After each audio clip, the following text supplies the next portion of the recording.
শিশু বাচ্চা ঘুমিয়ে গেলে ভুলেও কখনো দুটি কাজ করবেন না, তাহলে আপনার শিশুর মারাত্মক ক্ষতি হয়ে যাবে। আমাদের গার্ডিয়ানরা খেয়াল করে না। বিশ্বনবী সাল্লাল্লাহু আলাইহি সাল্লাম বলেছেন, একজন বাচ্চা বালেগ হওয়া পর্যন্ত বাবা মার কঠিন দায়িত্ব। আপনার সন্তান যদি ছোট্টবেলায় অসুস্থ হয়ে যায়, তাহলে আল্লাহর কাছে আপনাকে জবাবদিহিতা করতে হবে। যে সমস্ত গার্ডিয়ানদের প্রচন্ড পরিমাণ অবহেলার কারণে বাচ্চারা অসুস্থ হয়, মনে রাখবেন আপনার জন্য গুনাহ লিখা হবে। কারণ আপনার দায়িত্ব, সন্তান জন্ম দিয়েছেন, বালেগ হওয়া পর্যন্ত তার দেখভালের অবশ্যই আপনার দায়িত্ব আছে। আর বিশ্বনবী সাল্লাল্লাহু আলাইহি সাল্লাম বলেছেন, বাচ্চাদের প্রতি তোমরা খুব সুনজর রাখো, বাচ্চাদেরকে ভালোবাসো, তাদের সাথে সুন্দর করে কথা বলো, হাসি দিয়ে কথা বলতে বলেছেন মুহাম্মদ সাল্লাল্লাহু আলাইহি সাল্লাম। এবং রাসূলের ব্যাপারে হাদিস এসেছে যে বিশ্বনবীর কাছে যখন ছোট ছোট বাচ্চারা আসতো, বিশ্বনবী তাদেরকে মাথায় হাত বুলিয়ে দিতেন, বিশ্বনবী তাদেরকে মিষ্টি বিতরণ করতেন, বিশ্বনবী তাদের সাথে মাঝে মাঝে দুষ্টামিও করতেন, বিশ্বনবী সাল্লাল্লাহু আলাইহি ওয়াসাল্লাম তাদের সাথে সুন্দর ব্যবহার করতেন। আর আমাদের বাচ্চারা মসজিদে আসলে ধমক দিয়ে মসজিদ থেকে আমরা তাড়িয়ে দেই। এই জন্য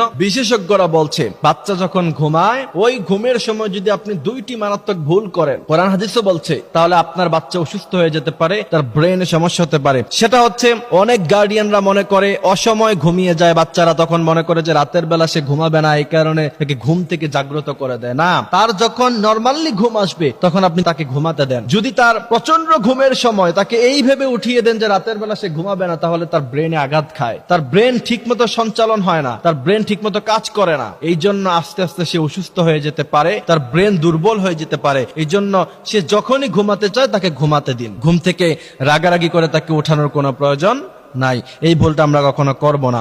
আপনি যদি এই ভুলটা জেনে শুনে করেন, তাহলে আল্লাহ পাক বলছেন, লা তুলকু বিআইদিকুম ইলাত তাহলুকা, নিজেরা নিজেদেরকে ধ্বংস করো না। আপনি যদি এই ভুল করেন, তাহলে নিজেরা নিজেদেরকে ধ্বংসের মধ্যে আপনি কাজটা করে ফেললেন। আল্লাহ পাক এই কাজটা থেকে আমাদেরকে হেফাজত করুক, বলেন আমিন। দ্বিতীয় নাম্বার হচ্ছে, শিশু বাচ্চা ঘুমায়, এটাকে একদম উলঙ্গ অবস্থায় ঘুম পাড়িয়ে রাখে। অনেক সময় দেখা যায় 7-8 বছরের বাচ্চা এটাকে উলঙ্গ অবস্থায় ঘুম পাড়িয়ে রাখছে। না, আপনি কখনো এটা করবেন না। ছোট্টবেলা থেকে বাচ্চাদেরকে লজ্জাশীল হওয়া শিখান। বিশ্বনবী সাল্লাল্লাহু আলাইহি সাল্লাম জীবনে কোনোদিন কখনো তিনি লুঙ্গি ছাড়া হন নাই, একবার উলঙ্গ হন নাই। একবার শুধুমাত্র বিশ্বনবীর চাচা যখন মক্কায় ঈদ টানছিল ছোট ছোট বাচ্চারা, তখন বিশ্বনবীও টানছিলেন, বলছেন, ভাতিজা লুঙ্গিটা খোলো, কাঁধের মধ্যে দাও, তারপরে তার উপরে তুমি ইট অথবা পাথর নাও। বিশ্বনবীকে এই কথা বলার পরে লুঙ্গি টান মেরেছিলেন, বিশ্বনবী মুহূর্তের মধ্যেই অজ্ঞান হয়ে পড়ে গিয়েছিলেন, এত লজ্জা ছিল তিনার। সুতরাং বাচ্চাকে একদম উলঙ্গ অবস্থায় কখনো আপনি ঘুমাতে দিবেন না, তাহলে আপনার বাচ্চা অসুস্থ হয়ে যেতে পারে, আপনার বাচ্চা লজ্জা নষ্ট হয়ে যেতে পারে। এবং বিশ্বনবী বলছেন, ইদা লাম তাস্তাহি